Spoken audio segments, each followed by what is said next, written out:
How was that? How was that opening up today? Soft opening, right? Technically, well, not technically, I guess. I'm a part of a community called Safe House. Yeah, I want to get into that. Yeah. Yeah. So it's right down the street over by the Frost Bank Center. So it's like a group like 30 or 40 of us right now.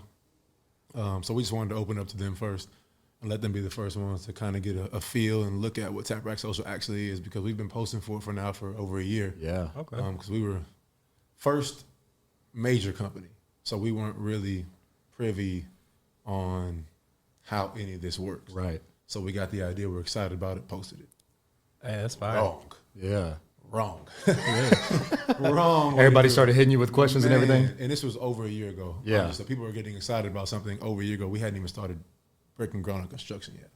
So that was the wrong way to do it. So it was cool to finally get people in there and let them see exactly what we've been working on. So yeah, I saw that. Like, so that was last year. You had basically announced last year or maybe the year before, and the buzz kind of picked up quickly to where I saw that you did post like, hey, like we're in construction, we're kind of starting to getting it going, and so now it's basically ready to rock. I mean, we're here. We've arrived. I love it. We're looking at this is like the lady who's here. I know the viewers can't see her, but she's basically one of the two that keep everything going. Like they keep everything aligned. Her name is Erin, and I'm about to ask her right now if I'm allowed to say when the opening date is. Okay, so we're gonna have a grand opening April 6th, and we're gonna soft launch it the 30th of this month. At that. So everything is in line. We're ready to go. That's so live. That's really dope. That's live, bro. Yeah. Well, for all the viewers out there, welcome to episode 5 of Maybe It's Me podcast. It's my boy Alex Lewis across from me. Alex, welcome to the podcast, brother. Appreciate you coming on. It means the world to me. For our viewers and listeners that don't know who Alex Lewis is as of right now, he is a big-time entrepreneur in the city. He's opened up a bar called Pastiche off of East Houston. It's been popping for about how long now has it been open? So it's been open for about 4 years. Me and my business partner Benjamin Pratt purchased it about 6 months ago. Awesome, bro. It's been going crazy. Nuts. Yeah, and then now he just, as you heard him talking, he was opening up Tap Rack Social. That one's going to be off of 1604 281.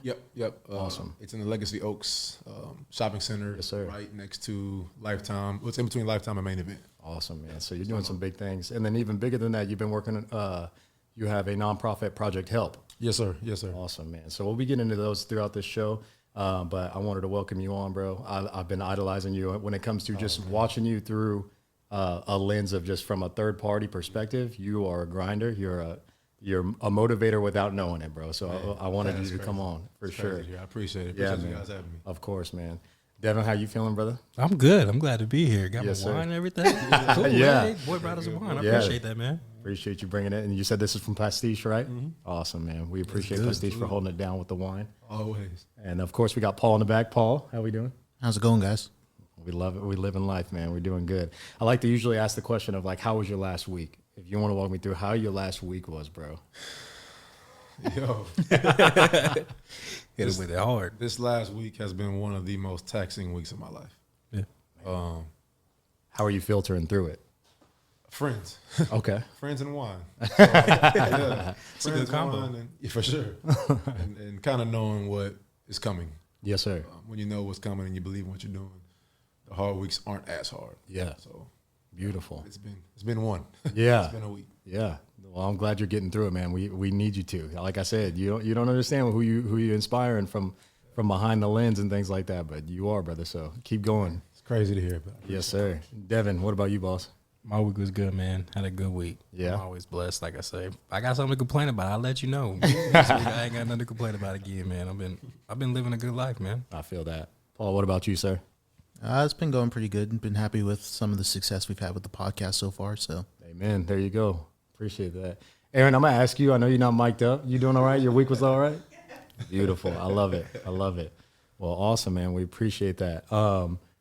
We like to, start the podcast off with that just because we like to at least lean into like some self-accountability, accountability. Like I told you, in your 30s, it's super hard to find a community of people that can help you, uplift you, give you words of wisdom, give you words of accountability, like, hey, you fucking up and I'm gonna need you to straighten up and get in line. Back to the Alex I'm used to seeing, or back to the Devon. And so that's something that I like to just tap in on anytime I'm even at work. I ask all my team, like, how was our week last week? What was it like? Or what did we do last night? And, you know, a lot of times, like, people don't realize, like, oh, I just went home, went to sleep. Oh, man, you're in a pattern of insanity, bro. That getting off work, clocking out, and going home, eating a meal, and going to sleep, bro. It leads to depression real quick. And so that's one of the big reasons why we try to start this podcast, was to break our cycles of that eat, sleep, repeat all over again cycle. So what do you do throughout your work week to kind of break that cycle? Because your work week can be a little hit or miss. Yeah, so it's super all over the place. First off, I want to say, appreciate you for dropping that F-bomb, because I had no idea. Oh, yeah. No, don't be afraid. Do not be afraid. No, we're good. Yeah, you good. So this past couple of weeks, trying to get a spot like Tap Rack Social open, you don't really have time for anything else. Yeah. But on the average, what I would like to do, man, I'm a big family person. I'm always with my granny. If you follow me on Instagram, she's crazy. I'm always with my granny. That, golf, and then country. You know, got a couple horses. Yeah. That's what grounds me, man. It keeps me at peace. When did you get into that country bag? Man, my mom's side of the family, they're all from Seguin, like deep Seguin. Okay. They're all super country. Yeah. So I grew up seeing, you know, my cousins over there always in it, always in the mix. But I was in Converse playing basketball, so I never really had time to kind of jump into it. But I recently connected with my cousin about a year ago. Okay. And he's big into horses. So I just been out. That's kind of how I got into hanging out with him more, through the horses. And I just kind of fell in love. It's therapeutic, bro. It's therapeutic. Crazy. It's crazy. I see you out there grooming him and laying on him, just kind of taking it in. It's like a big dog. Yeah. That's awesome, man. So is it horses, or you got cattle out there as well? Nah, so my cousin has a horse that it's kind of like, I just say it's my horse. I feel all that. The time. But they have all kind of animals on the land. I like to hang out with the donkeys, the cattle, all that. But the horse is kind of like my main squeeze. I hear that. Have you rode horses before? Oh yeah. So growing up, like I said, my family's country. They're all in Seguin. I've rode horses, you know, plenty of times, but it was a long gap in between. As a kid riding, and then sports and everything, military, all the places life took me, and then back home now, and I'm rekindling, you know, the relationships with my family. So yeah, talk about your upbringing a little bit, man. I know you through. I can't remember if we went to middle school together, but I definitely know we went to high school together. Yeah, you graduated a year above me, but tell me about a little bit before that, like your upbringing and everything. You know, was it always in San Antonio? Yeah, I was born in Insular Turkey, military, but I shortly came back after that. So it was not nothing cool. Everybody's always like, I didn't spend any time over there. Right. But yeah, Converse, bro. Been in Converse my whole life. My grandma and all my family live in like a 10-mile radius. They're all either in Shirt, Cibolo, or Converse. I had a pretty cool upbringing, bro. Baseball, I was big in baseball growing up. Okay. Started playing basketball a little later. Found out I was athletic and get to school. So, started playing basketball, you know, in middle school, or like 8th grade year in middle school, and then got into basketball, and then from there, bro, just started. Chill child upbringing though. Yeah, and then you broke off to college. What was it, Temple? Yeah, I went to Temple first. Yeah, played 2 years there. Then I went to Angelo State. Okay, all the cousins that go out there. Yeah, I was only there for a couple months. Yeah. It got kind of wicked out there real quick. Yeah. Came back home, and then I ended up graduating from McMurray University. So okay, awesome. Let's talk about that. Let's lean into that college life just a little bit, and walk me through. You know, what would you, looking back now, what was that Alex like? And what do you look back and like, man, I could have pivoted here, made a change at Temple or at Angelo, and then it would have elevated me here? Or are you just like, nah, I'm thankful for every experience I ran into? Well, so I am thankful for every experience. I'm thankful for everything that I've been through. Beautiful. Everything that I did, I'm thankful for, because it led me here. But, I mean, if I could make some changes back then, I would have. I thought I was just a bad person, bro. Just young and just dumb. Okay. You know, talking to people crazy, my coaches, cussing my coaches out, skipping practice. I remember I left school for like a whole week during season, went home and was just chilling at home. During season, during practice, I just didn't. I was home. Man. You know what I'm saying? I was the best player on the team. So being a bad person, I was like, when I come back, I'm gonna be starting again. I wasn't. But just dumb stuff like that. But it all shaped me. It shaped me to who I am today. Yeah. Do you remember a time or a season where you pivoted away from that? I like to call it ego. One of my huge things is realizing that every human being, no matter how great they are in life, how humble they are in life, everyone has an ego. Yeah. And so usually what people break that cycle in, especially what you're talking about, is they identify that they have one and it's getting too big. Yeah. And so do you remember a season in your life where you said, man, I really got to check myself and kind of take this left instead of this right? Yeah. So it was, I want to say, I'm trying to get the year correct. So I'm not gonna say the year because if I get it wrong, I'll be mad at myself later. But what I will say, it was my friends all graduated college with bachelor's degrees, and they all did it on time. I grew up with a very close group of 7 friends. All of us, I mean, from middle school up, we're still best friends to this day. Yeah, that was beautiful. And they all graduated on time. And when they were walking the stage, I was dropped out, living in my dad's house, no job, no money, and I hadn't even had an associate's degree, and they graduated with their bachelor's degree. And at the time, my mother was still alive, and I remember her crying. She was like, just get your associate's degree. Like, imagine, these are all my best friends since childhood, so of course, she's closer to their parents. Yeah. They're all best friends. So they're going to Taco Cabana for their Wednesday margarita, and all of them are talking about how their kid is like flourishing. And then my mom was like, there. Yeah. You know what I'm saying? And she was crying to me like, just get your associate, just get that. And at that point I was like, all right, we got to tighten up. Yeah. So that's when I started reaching out to coaches again. By the grace of God, I got another scholarship. When I got to college, I told my coach, I was like, hey, I'm school first.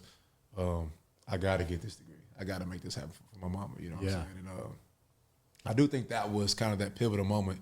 I remember like it was yesterday, sitting on the end of my dad's bed, not my bed, it was his house, and shooting all these congratulations texts to my friends. And I'm like, yo, that's hard to do. Yeah. It's hard to congratulate somebody when you're down and out. 100%. So I think that was that pivotal moment where I was like, yo, you're an idiot. Like, tighten up. Yeah. Get your shit together. Yeah. It's a tough thing to recognize, though, especially at that time or that age where you're just, you're getting a lot of things handed to you almost. Like you said, best player on the team.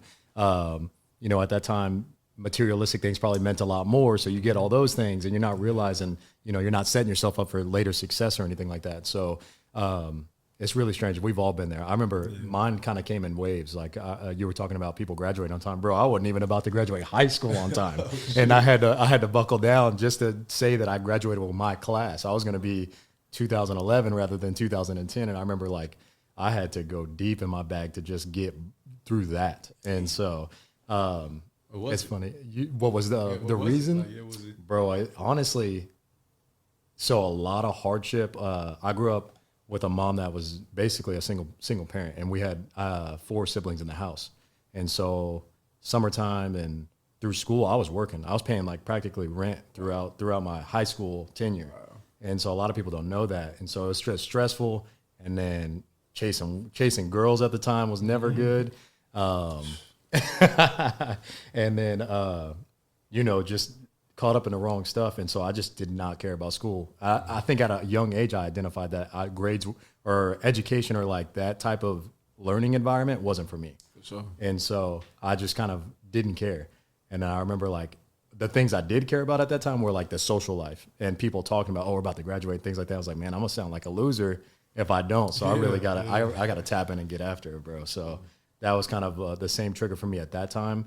And then I got out, and then college was starting to feel the same way. But I think at that pivot for me, I buckled down and told myself, I'm gonna basically do this just to say that I did it. Mm-hmm. And I remember I'm thankful to be surrounded by people older than me to put me on game earlier on of just college isn't for everybody, and it's a debt trap of you can get caught up real quick in all this debt if you're just going to say you got that paper. Mm-hmm. And me knowing that I wasn't going to get the grades for it, I knew I was setting myself up for failure. So I got out of college, I started buckling down, learning some skill trades, and I really fell on luck with the job that I have now. But yeah, man, I remember that time of just that awareness.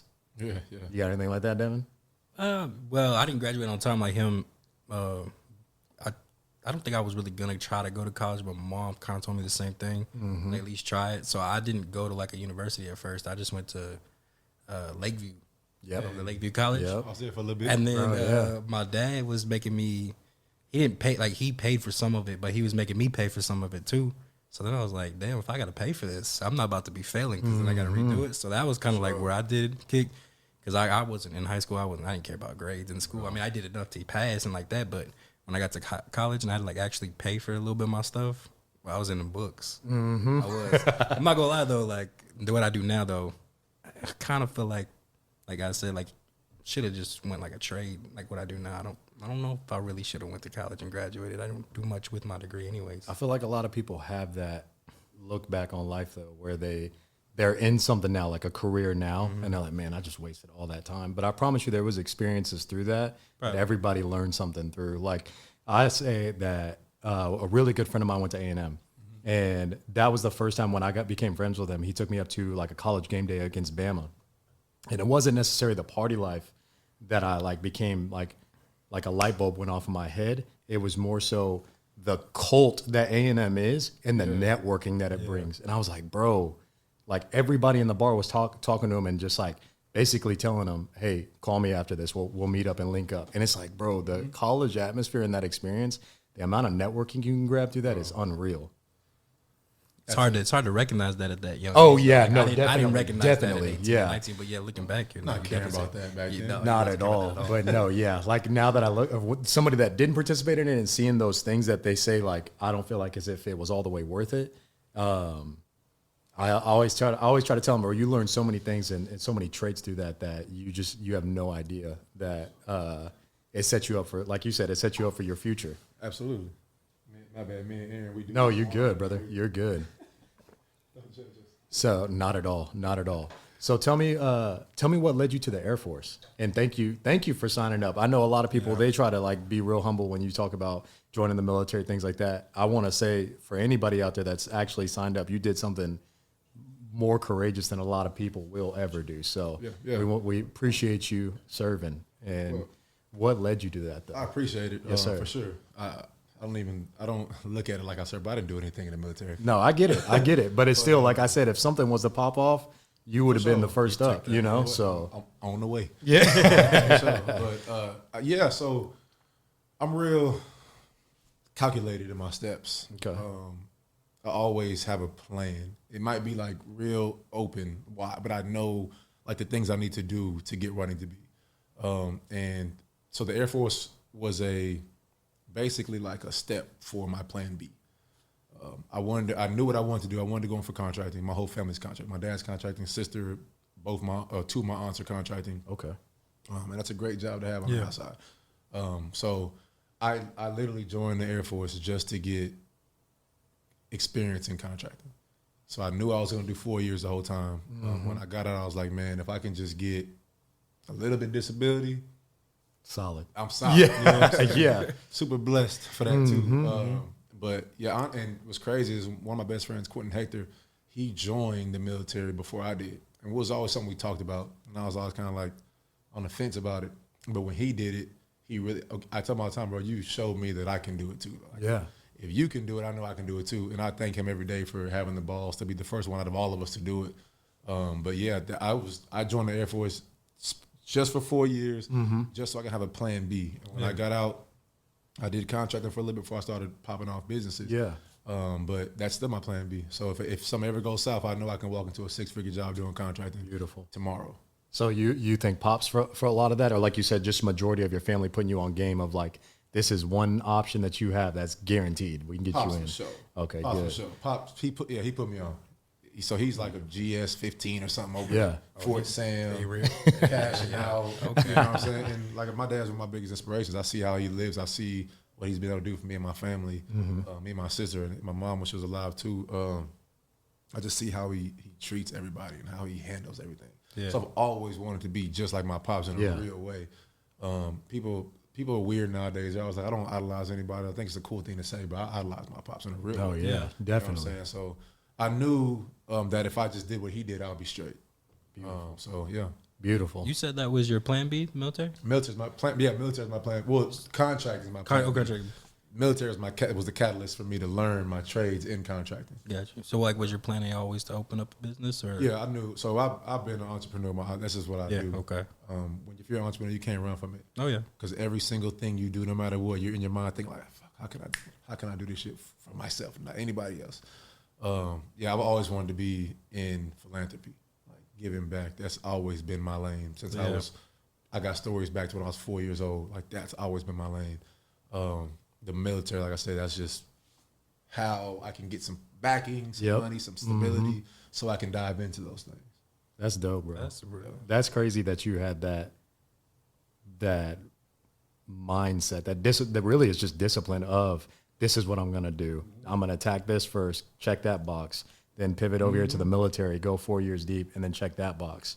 That's a mighty big brain power right there, for real. Yeah. Especially with all the distractions. I mean, like, brother, you're a good looking dude. And so that can be toxic at times though. You know what I'm saying? Like that can really mess you up if you fall in love with the wrong one, and I did. Been there. It happens. Yeah. And so like that can be lethal.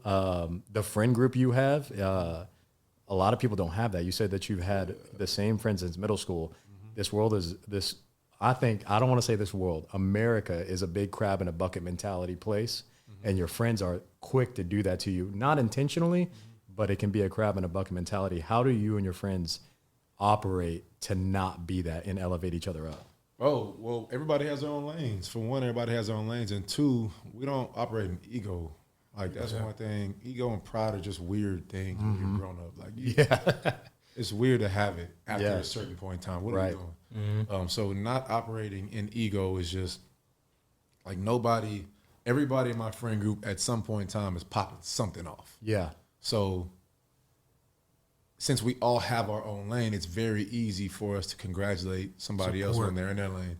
But like I said earlier, when you don't have something going on, it's hard to congratulate. You can and you do it, but it's hard to do it. But like I said, when everybody's thriving, Michael Timmons, you probably know Michael Timmons, but he's killing it in Dallas right now. Yeah, he's killing it. He's about. I don't want to say that online, but he's huge in the AAU world. Yeah, it seems that way. Oh, it's crazy. Robert Shaw, he's killing it in trucking. Your boy Robert Shaw is the biggest hustler I've ever seen in my life. The man doesn't stop moving. So I met Aaron through Robert Shaw. Did you? Yeah, so they went to San Diego State together. Nice, very nice. But yeah, he does everything, bro. He can weld a house for you. He can fix your roof. He can find you. He can coach a girls' basketball team. Like anything you need Robert to do, he'll oil field everything. He'll do it. You know what I'm saying? So like I said, everybody has something. Yeah, man. And when you have that, bro, it's so easy to just congratulate and be happy for your boys. That's crazy. I like that. That's very respect. Definitely. Yeah, it's weird. I've basically been around a circle of your boys. I think mine and your timeline has been different because of your military and your college. But like, I hooped with DeMarcus for a while, and then I hooped with Robert for a while. DeMarcus is a genius when it comes to like design and his vision when it comes to patterns and clothes and fashion. He's a genius, and he's just one of the people. So not everybody's an entrepreneur, and that's okay. Sometimes you need an entrepreneur with you to push you, and that's all DeMarcus is. But you're gonna start seeing him soon. I'm telling you, he's coming up. Oh, it's crazy. I love it. Speaking of fashion, bro, your fashion sense is impressive. Oh, I appreciate it. Is that something that you've always had, or like you said, do you lean in with DeMarcus, or you've tapped into certain different lanes? Like, walk us through kind of, because I've seen you in different categories. Like, you know, my wife tells me, because I grew up on both. I tell people I grew up on both sides of the tracks. Meaning, like, my dad is from. He lives on WWI Road Skyline to this day. So I have that side of me. And then my mom is white as it comes, country as can be. So I grew up on both sides of the track for real. And so like when I see your fashion sense, I laugh because I relate to it so much. And so what did you go through to kind of have that? I hate that I'm about to say this on this line, and I hope DeMarcus is not listening, because we're all friends and we all give each other props when in public, but in the group chat I would never tell him. I would never tell him I got anything from him. But he's forward with patterns. I'll not to give like a shameless plug to Aaron. Aaron is forward with like social media content. She's forward. She knows what's next, what we need to do next to be big. DeMarcus knows what's coming up in fashion. He knows what patterns, if it's corduroy, whatever. He knows what's going to be the next hottest thing. Nice. And he says, he just has conversations. So he says, I'm like, okay. Yeah, you like you banking it. Yeah, Watch this. And then I go, and then I'm clean, and then I'm before everybody else. Yeah. It's because of him. But really, I mean, fashion, bro. I don't like saying what I do is fashion. Okay. Because I kind of compare it to, I'm a philanthropist. Yeah. So if somebody is driving down the street, sees a houseless person on the side of the road, gives them $5, and they call themselves a philanthropist, no, you're not, bro. You just gave them a couple dollars. So for me, I don't know about patterns, and Ronnie Feig's my favorite designer. Other than him, I don't know anybody else. Yeah. So I don't say I'm a fashion. Yeah. You know what I'm saying? I just like clothes. Bro. Right. Like Right. But also a lot of that is just confidence. Yeah. Bro, if you don't care what anybody thinks about you and you walk how you walk, no matter what you got on, it doesn't matter. Yeah. You know what I'm saying? You wear it well. I've been in some clothes before, like everything that I've seen you in. I see you chest out for sure, brother. It looks good. It looks good. Yeah, there's some things that I've seen you wear. I'm like, hard pass. I ain't never. And I'll start with like the sandals, bro. Hey, you are a sandal god, bro. But it's like. Sandal God is crazy. Hey, trademarking that, Aaron. Write that down. Sandal God needs that. No, man. I wake up every day feeling a different way every day. I feel that. Yeah. And I wake up and I dress how I feel that day. That's dress with your vibe? I dress with my vibe. I like and that. I do, everybody, they've been calling me an old man my whole life. I feel like an old man. I walk like an old man. Yeah, I look like an yeah. old man. So when I wake up feeling like an old man, I put my dad's sandals on with my socks, and I go on with my business. And I don't care what anybody says, bro. I get them from Walmart. I have 4 pair. Bro. The same ones. And you went and bought the $10. golf ones. Cut it out. they dropped those for me. When I saw you post them bad boys, I said, couldn't be me, but hey, salute, because I know he's going to rock them. I'll fuck with him. I like him. Bro, they dropped them for me specifically. I feel like they did. Yeah. You know what I'm saying? So I had to get them, bro. They're fire. Yeah. No, I saw them. I was like, man, couldn't be me. But hey, he's going to definitely kill it in a fit. You already know it. Yeah. You already know it. So when you say you dress with the vibe, and if you're not feeling like your dad, you tired or whatever, you dress with the sandals first. So is it? Are we starting with the shoes first up? Is that how we I know start? what shoes I'm wearing. Yeah. Okay, and then we dress from the shoes. And then from there, it's, probably dad pants, white socks, regular shirt. You know what I'm saying? And it's like nothing I wear. I don't wear anything super crazy. I don't wear like any crazy pattern. No, definitely. Yeah, you keep your color tone simple for Just sure. simple. I love getting the compliments. It's dope, but in my eyes, I'm like, man, I'm just putting on Right. regular clothes. shit. It's just you. You know what I'm saying? It's just. Yeah. But I think when you realize it's just you and you ain't really trying to impress nobody, but you just dressing as you, that's when it all starts to come out together like that. Like you ain't here for nobody, but Sure. everybody noticing it. I mean, that's like to me with you. That's how like your voice is. Really? Like I say, that's how I say. And what do you think of his voice when he talks? He sound like he from the tracks. Yeah. Like I'm trying. I get that, but grew up with 2 white parents, but that's like hell, man. I try to tell them all the time. I say if everybody closed their eyes or just listened to our podcast, and they say they knew one of us were black, one of us were white, they would assume that I'm the white man and he's the black one for sure. I'm gonna take it. He's got a soul to him. Yeah, it's beautiful. It's the reason why I wanted to start a podcast with you. It's what I From grew San up. Antonio? Yeah, I'm from San Antonio. What about? Shirts area. Oh shoot. So I Yeah. know when you said Converse, I was thinking Justin. What year you graduate? 2011. Okay, so you probably know. You might not know Quentin Hector. When you said Quentin Hector, I thought I knew he was a senior when I was a freshman, but I knew who he was. So I didn't know if that's who he was, but Taylor yeah. Smith, Quentin Hector. Oh yeah, Taylor Smith. I knew Taylor Smith. I grew up with all. We played AU basketball since we were kids, little. So I know. Yeah. Okay, all of yeah. them. I mean, when I say I knew him, like I knew them, but I didn't really like converse with him every Were day. you Chad Cantrell? He was a year below me. Okay, yeah. Yeah. that's my So little you know homie. Chad, okay, yeah. So I kind of grew up in that area, like Okay. Chad. Like I knew Chad. I hooped with Chad a little bit and stuff like that. So So my yeah. folks stay right behind. So it's Handy Andy now, but it was Weiss back in the days. Yeah. Kind of stuff. Yeah. Okay. It was Arlen's. Arlen's now, yeah. it was Over there Handy by Andy, Hans's yeah. barbershop. Right behind it. Yeah. I know exactly where it's at. For sure. I used to live in them apartments. Okay. Right there, Yeah, yeah, that was my first apartments right I there. spent some time over there. Oh, yeah. Me too. So you say I want to tap into that. You feel old school, right? Like Yeah. a lot of that, I get that a lot. Like I've been told for a long time. I get told by him, everybody around me, like I'm an old head. I like old music. I'm very simplistic when it comes to marriage thoughts, everything like that. I move very much like my grandfather. He's a huge part of my life. My dad wasn't always around, but his daddy was. And so I adopted a lot of the things that he's always on. What led you to feel so old school? Granny. Was it, I was going to say, was it Granny? Yeah, that's my best friend for real. Yeah. No, I can tell. I can tell y'all have a good bond, bro. Yeah, so Granny for sure. But also, I just always have taken on the role, and whether they wanted me to or not, I've always taken on a role of like looking out for people, whether it's my friend group. Yeah. And I don't want to make it sound, everybody looks out for everybody, but I always have just felt like this extra sense of like needing to make sure everybody's straight. That's good. And family as well. But outside of that, yeah, Granny. I mean, I'm with my Granny. People hang out with their grandparents because they have to. Yeah. Or because they're like, okay, they're not gonna be here forever. Let me get this quality time. No, like that's my number one. Yeah. I'm in the backyard drinking beer with Granny. I seen y'all on y'all's That's dose. amazing, bro. Before my grandma was 83 years old right now, and she would drink a 12-pack of Dos Equis on the swing in the heat, and I'm talking about crushing them, like Sounds like my type of granny. putting them back, throwing them into the graveyard in the lawn. You know, so my niece is running around back there just drunk for real. That's beautiful, bro. That's a good vibe, best man. friend, That's best a good friend vibe.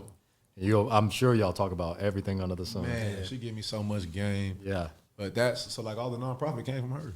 I was gonna ask about that. So Project Help, she's is she the biggest hand in that? Would you say? Without a doubt. Beautiful. Without a doubt, yeah. So you've always said, or you tapped into, you kind of been this philanthropist of just like wanting to give back to the community since you were young. Yeah. What made you take that leap of I'm going into something like Project Help? Well, yeah. So, like, just a quick story. When I was 4 years old, my aunt tells me all the time, and of course, I don't remember. But me and my sister were acting terrible at my grandma's house one day, like bad. And she was like, "All right, I'm gonna show y'all something. Like, y'all want to keep acting crazy? I'm gonna show you how bad it can get for y'all." So she took us to the shelter downtown, and my sister, hilarious. She's the funniest person. Again, I hope she doesn't listen to this because I would never tell her this, but she's hilarious. You know what I'm saying?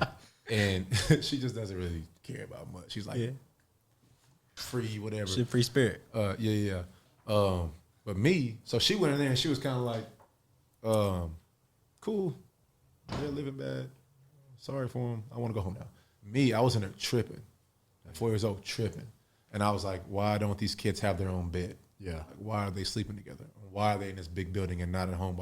And I was like crying. I didn't want to leave. I was like, I want to do something. At 4 years old, you know what I'm saying? Yeah. So that was kind of like my introduction. I'm gonna assume to it, but Right. yeah, I was sitting at a restaurant. I want to think it was Kona Grill. With one of my closest friends, Marquise Bynum, Okay. who's my co-founder of Project Help. Nice. And we were just sitting there. We're like, bro, we gotta do something for the city. We're both successful. We're making some pretty good money. And my grandma always taught me, only take what you need, give the rest. So we're sitting there. And he was like, bro, let's do something. And I was like, fuck it, let's go pull out 5 bands and 20s and pass them through the mall. And he was like, no. He was like, yeah, that's not the idea. Right. And I was like, okay. Reel it in. Let's start a nonprofit organization. Let's just create something cool for the city that's never seen, and we can have fun and get back to the city. So that was in 2019, and that was when I kind of took that leap, like, okay, I know this is my passion. I know this is what I'm supposed to be doing. This is my path. So fuck it, let's dive in. And that's kind of how Project Help. Beautiful, man. So- Beautiful. For people like me who I have never heard of Project Help, what is this? So Project Help is an acronym. It stands for Humanity Evolves from Loving People. And basically what we did was we just started throwing house parties. We ordered like $1,000 of toiletry items off Amazon, like toothbrush, toothpaste, Q-tips, soap, lotions, sunscreen, everything we thought a houseless person would want. And we just basically lined up like 2 long tables in his house, invited all of our friends over, set up all the stuff on the table. And by the way, bought like, I don't know, 400 loaves of bread and a whole bunch of sandwich meat. And we just made sandwiches and we made these kits all night long while we were getting fucked up, hammered.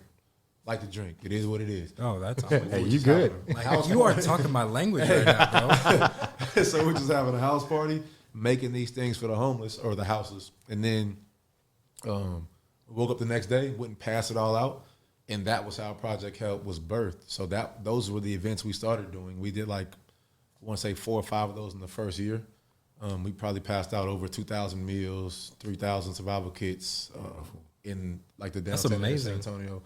And then from there, we moved into, we were doing hosting free tutoring for anybody ages kindergarten through college at the conference library every Thursday for free. We were doing English and Spanish, so bilingual story times for all the kids. Wow. Art, so it would be a story time, and then we would do arts and crafts afterwards that like kind of went with the story. The turkey drives, we did a houseless Christmas. We bought, so what we did was on our website, we put up hoodies that were basically $20 hoodies. And it was the buy one, give one. So you're buying a hoodie, but you don't get it. We're giving it to the houseless. Man, they bought 500 of them hoodies. Oh, that's awesome. We just heat pressed our heart on these hoodies, and passed them out a couple Christmases ago. No lie, to this day, we see them hoodies still. And that was 5 years ago. That's awesome, So, bro. man, we've done all kind of stuff. That grew, that one little house party grew into all kind of stuff. Oh, definitely. How does someone, tap into Project Help to either contribute, to volunteer? What does that look like? So right now, I would just say go to the Instagram. So I stopped Project Help last year. I paused it last year. But we went crazy, bro. We had people reach out in Houston. They started a Project Help Houston. They had a Project Help Atlanta. The Project Help Atlanta has Project Help. I want to say Project Help Atlanta Day in Atlanta. Like Project Help, it's wild, bro. It's went crazy. We had before I paused it, Tampa was looking out. Somebody in LA, like Project Help was literally going wild. That's awesome. So I paused it to start all the stuff we're doing now Right, because there's of course. no possible way I could do everything at once. And so I would just say now, if you're interested in Project Help, I believe the Instagram is Project Help _SATX on Instagram. Follow the Instagram. I finally got a team full of some dope people that can help now. We're going to get back on there sometime this year, and we'll be right back to the parties, getting hammered and helping people out. My wife is big time. When I told her you were coming in for an interview, she started looking you up and just saw Project Help, and she's always been about that. So any way that we can contribute, we're all ears, man. We can help out with the house, anything, man. We are looking for ways to give back for sure. Let's do it. Yeah. Oh, for real, I'll be there. Let's do it. Yeah, let's do it. It's fun. It's a fun time. Definitely. So that's dope, bro. Let's lean into Pastiche real quick. Run me through what made you purchase this business. Yeah, it was some whim shit. Okay. For real.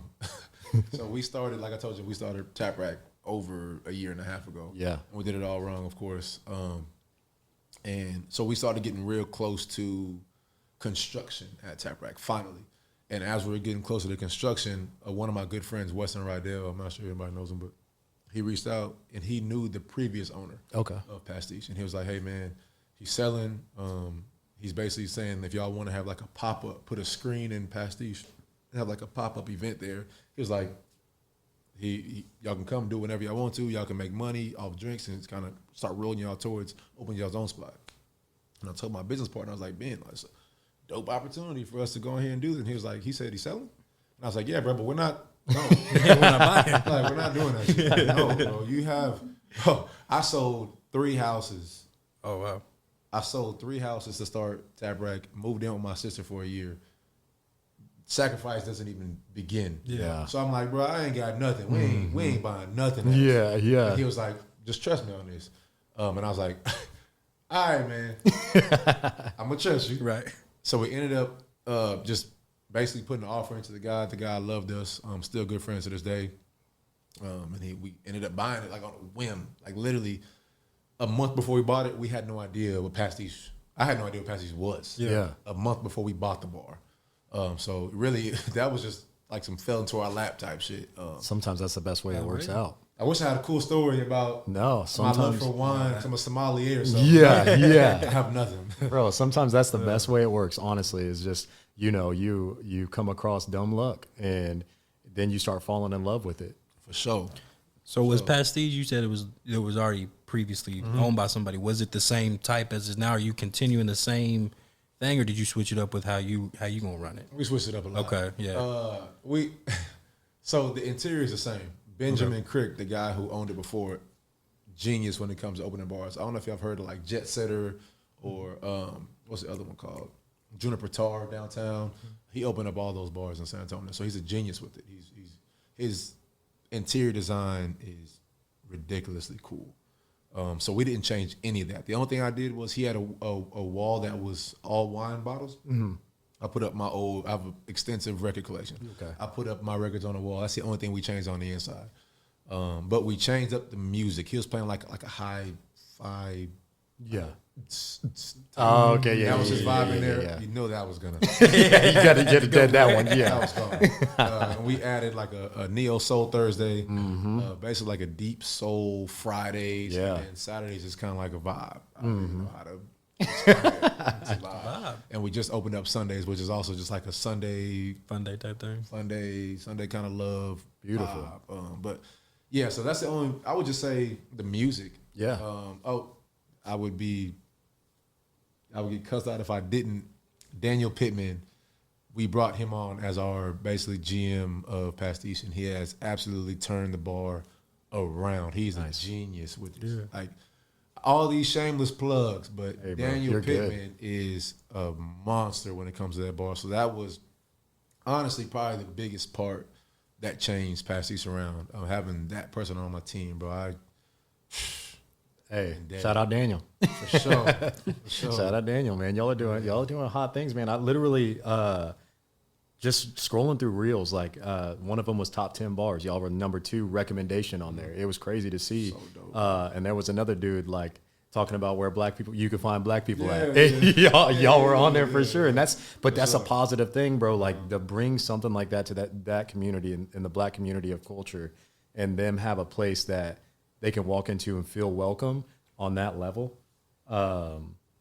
It's amazing and it feels good. And so that's a really good vibe to,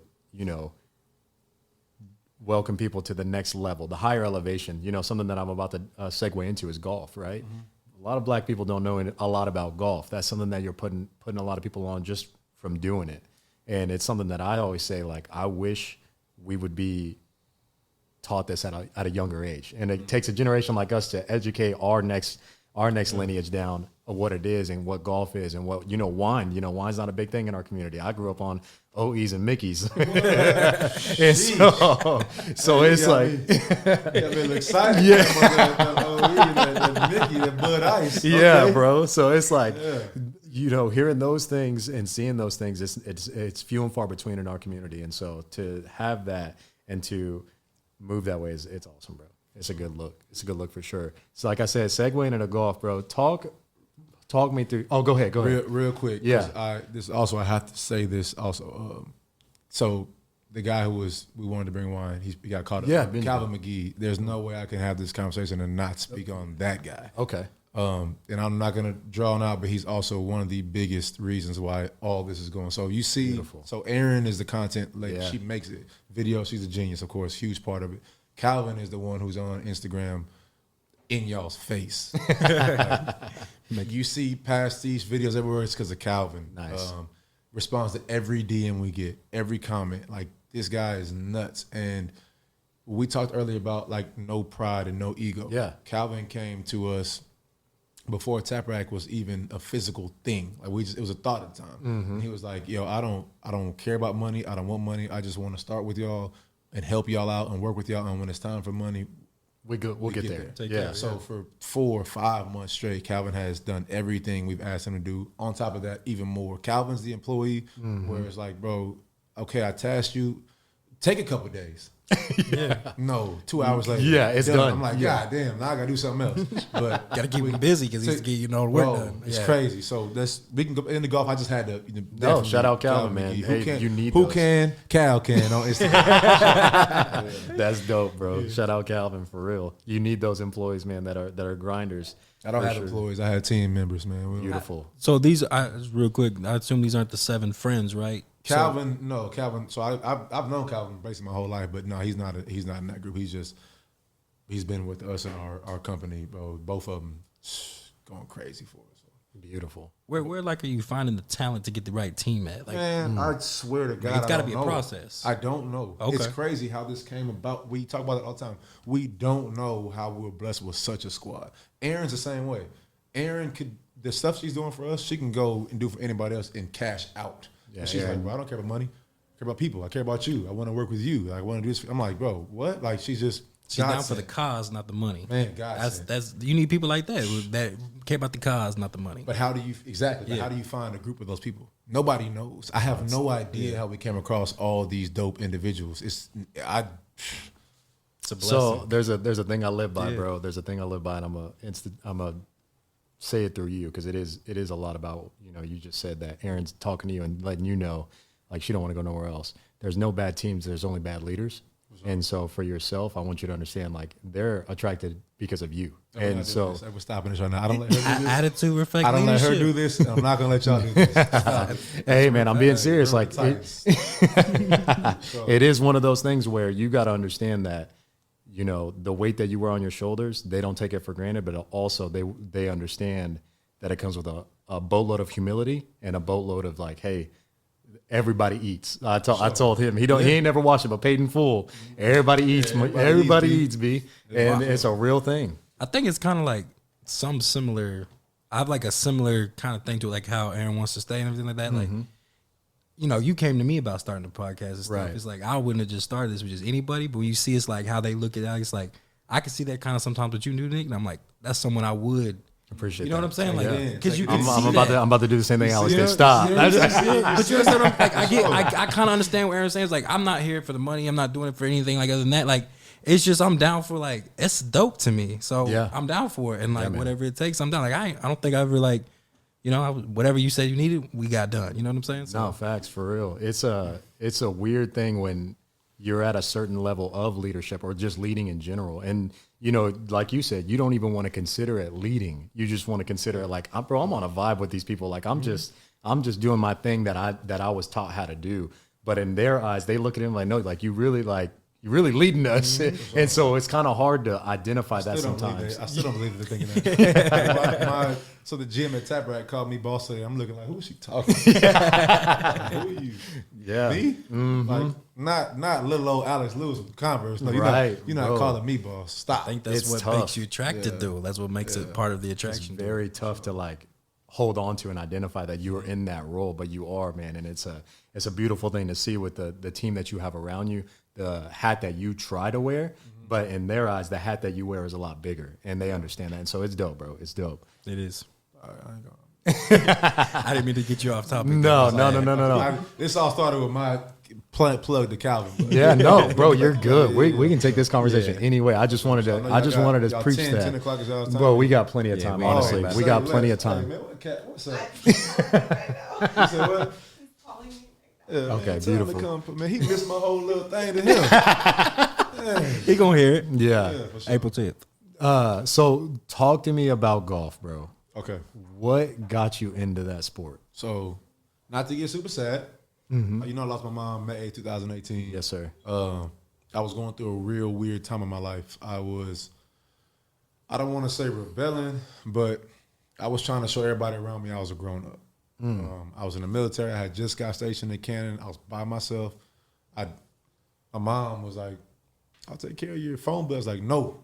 I'd rather fucking eat ramen noodles and pay my own bills than you pay. I was just rebelling. Yeah. I was in Canada. I wasn't answering calls. I wasn't calling like I should have been doing. I was just, when mom passed away, it was a real dark time for me because I should have been closer with her. So when she passed away, I was like, man, I cannot watch my father leave this earth and not be close with him. And my dad's an avid golfer. Be busting my stupid ass. Avid He got golfer. years on you, man. What? Avid golfer. So I picked up golf for two things because I wanted to be able to wake up and dress like that. Yeah. And be like, no, I do play golf. You know what I'm saying? And two, That was a huge reason why I got into that bitch. For sure. And two, to spend more time with my dad. Me and my dad golf twice a week on schedule. Tuesdays and Thursdays. If you're not there, Pop, you got me fucked up. Like, we golfing. Yeah. This is my time with you. I need this. Beautiful. Shit, more than you know. really is Beautiful. Yeah. That's the one thing about a lot of people don't understand about golf. It's really not even hitting that white ball. It's really the conversations you can have. It's really the just Connection. Yeah, the connection. Business is done on the golf course, man. It really That's is. what I keep It telling really you, is, bro. man. It Business is done on a golf course. Everybody that is in business needs to understand. Even if you're not good, just go out there, get a decent swing on, and you're gonna start networking, no problem. I tell people all the time, if you want a meeting with me, you know what to do. Set it up. Unless I'm coming to you for something, Right. Then wherever you want to go, boss. But if you're coming to me for something, you know where you can meet me at. Yeah, of man. course, man. Any particular place or everywhere? Man, I be getting my ass whooped at every course in San Antonio. You got a favorite course? Yeah, no. Shit, hell no. I am bad at golf. I post my highlights on Instagram, and I like to dress cool. Hey, Other than that, no. oh God, you got a pretty swing though. I ain't even gonna lie. When I look at it online, I thought he was good. I was like, this Bro. bro good. It's crazy. I know how to imitate. So I watch Tiger Woods on YouTube. I watch my dad. I watch anybody who I see who can swing good. I know how to see what they do and do it. Bro, that's crazy you say that. But in golf, there's a lot of intricacies that Yes. happen from the top of that swing to the bottom. So you see them go up and come down, but you're not doing any of the things they're doing. Nope. Keeping it low. You're not doing nothing. The You're elbow not, tucked you're into not a certain tucking the pocket, elbow. You're yeah. not hitting the slot. You're not doing that shit. Me, I was really what it was. So Chris Henry has been my photographer for a long time, bro. He's also a super good photographer in the city. I think it's like C6 Henny on Instagram. But I wanted the pictures. Yeah. So like Yeah. I knew how to get good pictures. Pose the top. have that good take back. Yeah. And then follow through. Yeah. That's how you get a good picture in golf. Everything else doesn't fucking matter. to me. Right. That sounds terrible. And Then that's you look why at the I'm not- ball. Fuck the ball. I'm looking at the pictures. That's what I'm looking at. It's so funny that he's saying this because I told my boy he's my boy's the one that got me into golf, but he lives in Houston. So that motherfucker, we very rarely golf, and so I had to start branching off and golfing with random people. But I be coming out like swaggy. They be wearing the most busted gear. I'm like, man, you killing my vibe already. I'm trying to take photos. They just want to play. I'm like, bro, you killing my vibe right now. Loosen up. Yeah. So it's like one of those things like, bro, I'm in it for a certain lane, and that's the lane I'm trying to live in. I don't give a shit about that score. Come on, that's why I messaged you that one day. I was like, bro, you're swinging crazy. And the first message I got back, you probably waxed my ass, no lie. Probably get on my goofy ass out there. For real. That's hilarious that you say that. Yeah. Imitation, man, you talked about that. That's how I kind of like really tried to find my lane in golf as well, was just studying that. Is that how you found yourself, like, even in basketball? Like, for me, it was Kobe, and actually, I take that back. It was Carmelo. Mine was all about the 3 points, or all about the pivot, and I think he had the best jab step. I think he had the best. You know, when that ball went over that head, he was about to get a bucket. And so At that corner? yeah, At that bro. corner? So the jab step was a huge one for me, and the mid range. Mid range, you know, I trained with George Gervin Jr. for a while, and the first thing he told me was the mid range is a gold mine. And so I went down a deep hole of studying Kobe, but like I said, mainly Carmelo, just because of how dominant he was. But I imitated it like crazy. Like, I'm talking rewind frame by frame. Is that something that you've done? Hell no. No? I'm the nerd when it comes to that shit. So I never liked basketball. I still don't like basketball. I've never liked basketball. Really? Never. You've got, then you're naturally talented. I'm at it. athletic. I'm not Yeah. good at basketball. I'm athletic. Bro, I've never liked basketball. Never. Ask any of my friends. They're like, man, he don't care about that shit. I don't watch basketball now. I can't stand it, hard. to be Never honest. watched it, bro. I'll tune in for the finals. Yeah, Sure. yeah. If it's two teams I give a damn about. If Yeah. not, whatever. Like, I've never liked basketball, bro. I've just known that I was athletic and I could get places being athletic. I just dunk on people. Dope. Jump this high on my jump shot. Yeah, your jump was crazy. That's it. I remember in high school, Ned was crazy, dumb.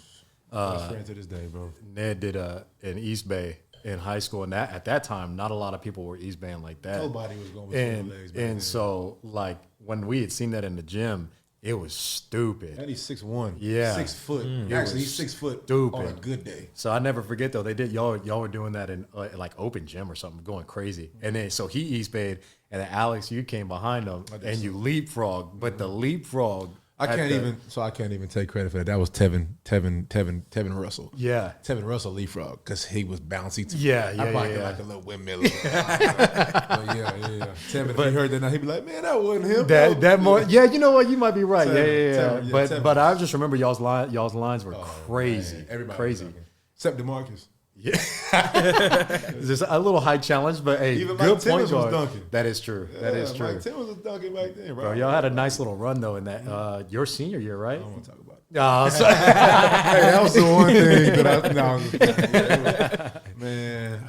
y'all had a nice little run. Y'all senior year, if I'm not mistaken, was crazy. Yeah, that was special, just because of the class coming up underneath y'all, but also you, Ned, DeMarcus. It was crazy. Yeah, it was dumb. I think y'all did y'all go against Wagner that year or no? Man, we was tearing Wagner. Yeah, because that was Jordan Clarkson and Andre Roberson days. Yeah, but so that was so. I mean, Andre was long back then. Yeah. But he hadn't stepped into Colorado, Andre. If Andre stepped into Colorado, Andre was in college, it wouldn't have been close. They would have got on our ass. Right. But he was still kind of like goofy, long, just kind of really feeling himself out. And Jordan, he was kind of stepping into Jordan. He was finding his body. He really took off his senior year when I was already in college. Right. But Jordan's always just been a workhorse, bro. He just works hard. Yeah. You know what I'm saying?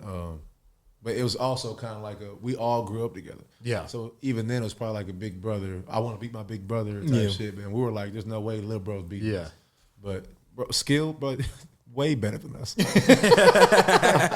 What are we talking about? Way better than us. Like, No, that was a good time, man.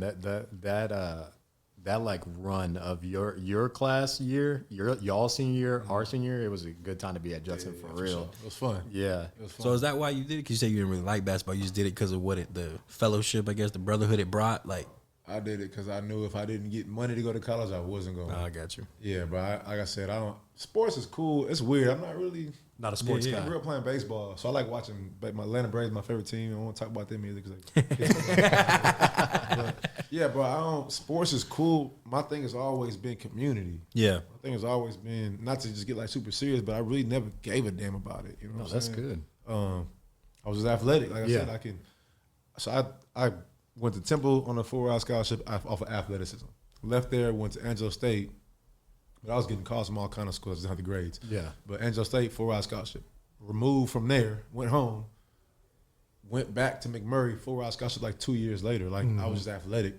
So that's what got me everything that I got. But I was never good at basketball. Right. I was just. That's crazy that you say that. A lot of people have a hard time understanding that sometimes. Like I know athletic hoopers that are strictly athletic. They're not good. They're just crazy athletic. And they have a hard time admitting that they're not good at the game. I know. Not that ego that come into you. Yeah, I facts. played with good basketball players. Yeah. I played DeMarcus was a good point guard. Crazy point guard. Crazy, bro. What's it? He can come in. Tell him he want to pull up. I'm sorry. No, you're good, brother. But yeah, but I played with good Ned Cox, bro. What are we talking about? Yeah, He went Ned to was Evansville, bro. So it's a mid-major D1, but only because Judson wasn't looked at Yeah, it was tough. for basketball back then. It was very tough at the timeline that we were at. Hooping like that was hard to get recruits in, and Sure. so y'all did y'all's thing that year, though, man. You talked about community. I want to talk about Safe House, and I want to just tap into kind of what that is for the listeners and the audience that is in San Antonio. How did that start? What brought you into it, and kind of walk me through that. So Calvin got me on Safe House. One of the first weekends we opened Pastiche. Hope that's not getting loud in the camera. No, you're good. One of the first weekends we opened Pastiche, we had an all-white party. It was like a model. They did something. Some models of San Antonio came through and they had a party. And Andres, one of the owners of Safe House, was there. Okay. And Calvin, like I said, just guys, also just God sent, talks to everybody. Yeah. Met him and was like, I guess Andres was telling him, like, come by Safe House. And Calvin was like, hey, Aubrey, like, we got to go. And I was like, no, I'm not going there. Like, like the answer's no. I'm not going there. And he just kept probing. Like, bro, come on. So one that's like, man, fuck it, let's go. I'm like that a lot.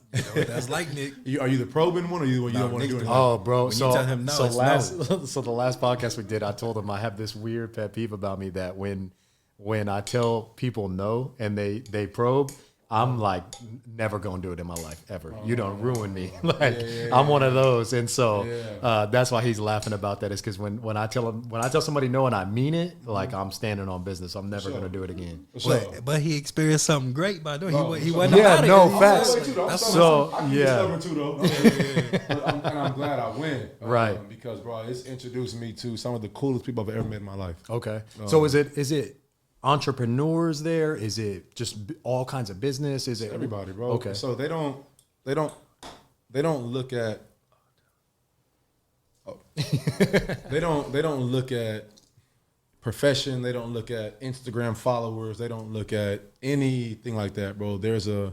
When you fill out your application online, it's like why do you want to be a part of the Safe House community? Okay. That's the only thing they look at. Nice. Well, that's not, they look at your profile, but it's Right, to right. kind of vet you, see who you are if you're not a crazy person. Right. But that's what they judge you off of, that paragraph. And I lost my train of thought. What was I saying?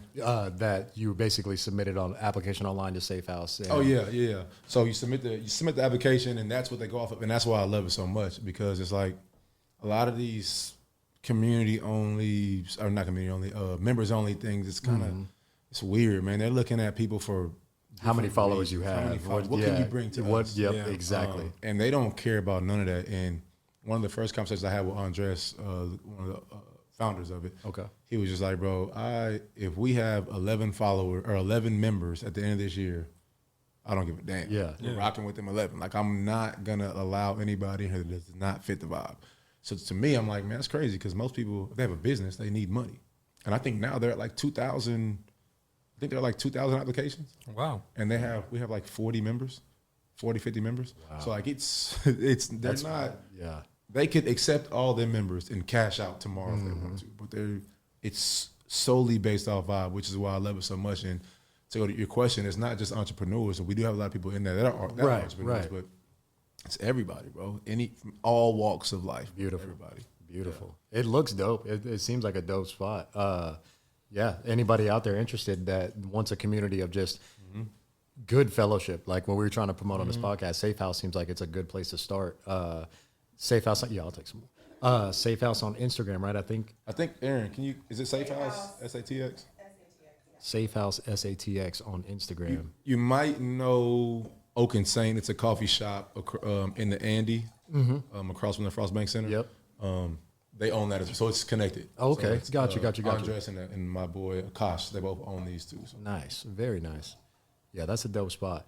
I want to pick your brain on something. I don't know if anybody's ever done this to you. So I work closely with an entrepreneurial mindset person. Do you have anybody on the team that talks about how many ideas you can spurt out at a time, or has to put you in a certain lane to, like you said, focus back on task? Or do you find yourself venturing off and saying, we can do this, we can do that, we can do this? Or what type of mindset do you have on like a regular week basis? And I only say that because a lot of entrepreneurs, they run 1,000,000 miles a minute, meaning they can see things miles down the road that you may not be able to see. And so when you're trying to get it out, they can't receive it like the way that they. So do you have anybody that ever identifies that in you, or do you think you're not really like that? I am. For sure. I just brought another idea to Aaron. And she was like, hey, yo, big dog, let me get here first. Yeah. So I am like that. I don't have anybody, I would say, who kind of tells me to hold on, but I think that might be their trust in me to make shit shake. But I am so I have a lot of thoughts, of course. Of course. But I'm very cognizant of what I let come out of my mouth, because I know what comes out is going to happen. Okay. There's no bullshit. If I say I'm going to build a tower downtown, if I let it come out of my mouth, I'm going to do it. So I have been very careful with myself of what I speak out loud. So I guess in a sense, I kind of limit myself. I'm the one who kind of does it myself. Yeah, no. You're a very introspective person. Yeah. It sounds a lot like how I kind of. Yeah. I have a business coach that I talk to, and so like they tell me I'm a creative type of person. Sure. They said on a entrepreneur level, I'm a little bit lower, which I identify with. Right. I think entrepreneurs have. I always say they have the biggest nuts in the room. Why? Sure. Because they're willing to take a risk that not a lot of people will ever do. And so I'm not always of that I'm going to take a risk mindset. I'm more of it's got to be calculated. I gotta see it in here first, and then I can execute it out. Yeah. An entrepreneur doesn't necessarily have to see the clean picture. They can just say, that sounds good. I'm going to use my network. I'm going to use my skill set to make it happen. Yeah. And so that's why I kind of am talking about, like, you know, identifying what type of person you are. That's been something that I've been working on for probably 10 years now, is identifying like who you are, what you are. And you seem like you tap on both sides. You're I have a million ideas I can shoot at you. I'm not going to do it though, because I have a time to myself that I sit there and think about what I need to do, and I stay a little bit more calculated because of it. 100%. And new business ideas, yes. Ideas within the business, hell no, Aaron. I shoot everything to Aaron. Yeah. Aaron, this is what I'm thinking about, this idea, blah, blah, blah. And I'll get a voice message, I'm like, oh, shit. when I get that voice message back, I know it's coming. It's some shit coming. She's either going to be like, okay, I like the idea. We can do it this way, but here, think about this. But yeah, so like within the businesses that we have, of course, my business partner, Benjamin Pratt, I bounce things off him as well. But usually the first person I go to with like an idea or an event or whatever it is Aaron, for sure. Nice. Yeah. Do y'all practice anything in y'all's team of like team meetings? And I'm only saying because I'm a big believer in the book Traction. I'm not necessarily buy into their whole thing that they preach, but they have certain structures in there where, like, for an example, the business that I'm a part of, we visit every Tuesday, and we basically go over all the issues in the company. We go over our what we call scorecard metrics, which is basically all of our financials, all of our AR, AP, all of our goals that we have. Like if you said, I wanted to sell 20 bottles of that wine, and at the end of the week, whoever's in charge manager, Daniel, I think you said his name is, Pastiche. and he didn't hit that, you know, that's an issue. It's not necessarily you didn't sell those 20 bottles. It's, I'm going to talk about this issue because we're not hitting our goals. Do y'all have anything like that set up or anything of that mindset? Shout out to Calvin McGee again. I cannot stress how lost I would be without Calvin. It's crazy to say, but it's real. Yeah. He keeps all of us in line. Beautiful. Every single one of us. Every morning I wake up, because I don't do calendars, I don't do all that shit, but I go off the vibe.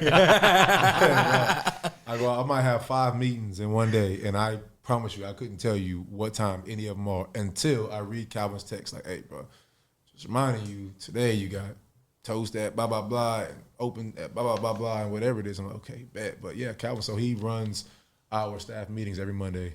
He runs them, and he keeps, like I said, everybody in line, bro. It's God sent. I'm telling you. Yeah, in the Traction world, they have basically they call like what I'm imagining you in that C is a visionary. Like that visionary, if he comes down into the world of like all the execution or the production of everything, you'll kill it. You'll basically ruin it all. And the reason is because, like I said, you're moving at 1,000,000 miles a minute, and also you may not be tapped into some of the stresses of the day, right? Like, man, you want me to do this, but you didn't know this person called in, so I'm over here trying to do 2 jobs at once, but you're down my back about something else. And so that's why a visionary, it's hard for them to always come back down, but you have to have next is like basically an executioner underneath you. And it sounds like you have Calvin. You got a couple of them. That's what I said. It doesn't make any sense to me. Like, it doesn't make any sense. I just hope it means that I did something right in the past. That's all I hope, bro, because team is crazy. It's crazy. It sounds like it. I mean, the praise you're giving them is beautiful, man, honestly. And I know Aaron probably feels good hearing it. She probably hears it a lot. I send Aaron. I tell him praise all the time. He's like, I'm not hearing that shit. I'll be sending Aaron a random text message, just letting her know like how fucking dope like she is and how impactful she is. Yeah. It's crazy. You just can never tell people enough, especially people who just, man, she needs to hear it every day. And I don't know if she does or not, but I know that I'm gonna tell you at least once a week. It means something, man. It does. Like, to see that, like, if you work for somebody, man, and they like appreciate you on a whole other level, even without you seeing it, like that means something. It's like, all right, I appreciate you noticing that I'm doing things for you or doing things for this cause when I don't need my praise, but the fact that you notice it and you appreciate it, that's gonna make my day that much better. My hour, I'm about to be more productive. Whatever it is, it's going to have a positive influence on you. And it's something so small that people don't even realize as a business owner or entrepreneur. Just do that little thing, man. It goes a long way. Yeah. It's hard to say I'm humble is not humble, right? Yeah. But when you come from like the mindset that I have, it's just hard for me to believe sometimes that what I tell somebody can be taken such. Like how you said, like you appreciate hearing like, man, he said that. In my mind, I'm like, man, she don't give a damn what I say. Like, you know what I'm saying? Like, they don't give a fuck what I say. I get that. You know, so I just say it because I want to say it. Yeah. I feel like people need to hear things at certain times, and when I feel like they need to hear them, I tell them. Yeah. Straight up. Yeah, it definitely sounds like you're more, like I said, you work off of vibe. You don't necessarily work off of like an agenda or I was trained in this aspect of leading and things like that. And so that's a good way to have it because, you know, me, I was more so kind of thrown to the wolves, had to lead at a young age a bunch of guys way older than me and didn't really know how to navigate that. And so when I learned very militant. Mm-hmm. And so what killed some of my growth was the empathy side of it. And as I'm older now and my wife helps me with this side of things, you start to understand you've got to tap into such a vast bag of what's their love language, what's the way that they operate, what's this and that. Like, and so it means so much. Like you said, words of affirmation may be one that she's on. You know, for yourself, it may be, you know, gift giving or anything like that. And so it's learning and understanding all those things as a leader is huge. And it sounds like you do that, but in tidbits of your own specific way. Absolutely. Yeah. Oh, that's impressive, man. I love language shit crazy. For sure. Yeah, man. I did have one thing I want to circle back if you don't mind. Yeah, you said when you speak something, it's gonna happen. Every single time. So I love that. Is that something about like you manifesting and like if it's anything to do with that, or then like when you say you think about it before you speak it because you know it's gonna happen? Is there like a checks and balances kind of like checklist of like you go through this, and this, and it's like, all right, now I know I can say it because it's definitely gonna happen. Is there like a thing with that? Yeah. So when like I said, my mind goes a million miles a second, a million, all day I'm thinking about all kind of shit, bro, all kind of stuff. And of course you have to realize and think to yourself, like, what's realistic? And that's what do I have time for? What do I have the team for? And what do I have the finances for?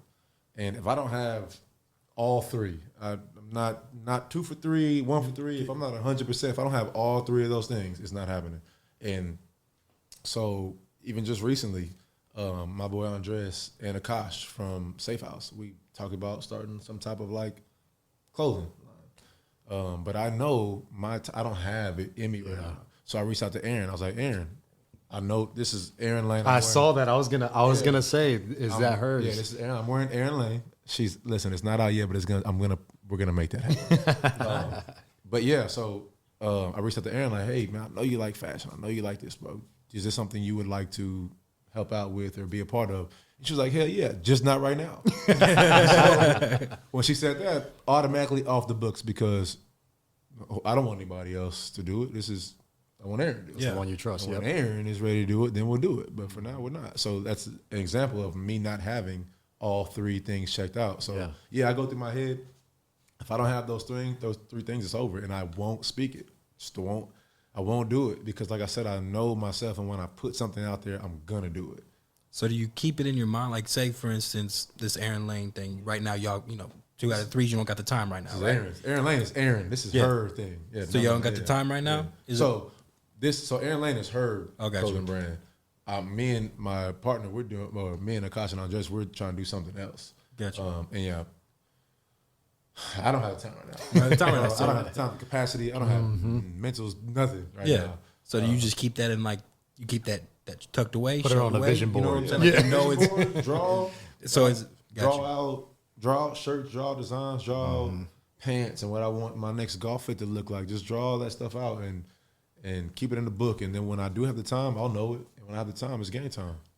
No, that's a good one for sure. Yeah. I think that's one thing I've always told Devon, that like manifestation is real. Whether the people, I have a hard time understanding that. I had a hard time understanding that for a while. I tell everybody that I truly believe in it.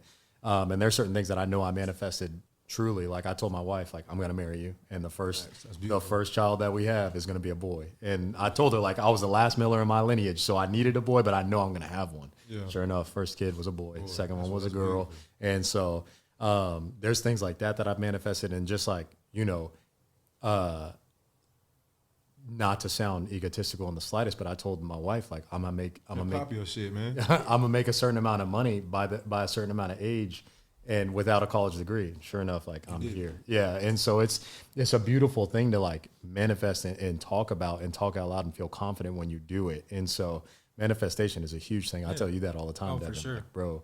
And it is like you said, be careful the way you talk to yourself internally. Be careful about the way you talk to yourself or everyone else around you out into the world, because they might not be hearing it, but somebody else is. Be nice to yourself. Be nice to yourself 24/7, man. You got to be nice to yourself. That's a tough one, man. A lot of people, especially me, I'm stupid Do critical. you struggle with that at all? Or? Being nice to myself? Yeah. No. Yeah. I mean, it's good. I mean, that's what I'm saying. It's like, I don't. That's good, But bro. It's just, man, I don't know, bro. Everything I've ever wanted, I got. yeah. I don't want anything else. Beautiful. You know what I'm solid. Beautiful. Nothing else. You know what I'm saying? So what do I have to be mad at myself about it? Like, I got a great group of friends, bro. I'm straight. Yeah. My family's straight, knock on wood. You know what I'm saying? I don't need a mansion. I don't need a lot, bro. My grandma told me, take what you need, give I was the rest. just about to say, I'm straight. Yeah, that's a beautiful thing about coming from humble beginnings, honestly. And people don't realize when you speak on humble beginnings, it can be a lot of tribulation through that. And that's one thing that you've been mentioning throughout the podcast is your mom losing her. And you said May 8th, Yeah, May 2018. 2018. And that's hard. A lot of people I can't resonate with that, but somebody like in my life, my wife, she lost her mom, her dad, and her brother in 3 years back to back to back. And so it's one of those things where I'm living through her and seeing and her sister and seeing and understanding, like, dude, it rocks the entire family. But not only that, you're losing like your anchors, And so speak on what that shift did for you. You, on a positive way, you already said it got you closer to your dad, but like, what was life like after that? You said you were kind of in the military at the time, and so of course, like I said, it got me closer to my family for sure. But so my mom, she battled with breast cancer for a while. She ended up beating breast cancer, and then it came back, and then it metastasized, went to her lungs, liver, and then it was pretty short after that. But like, it was so.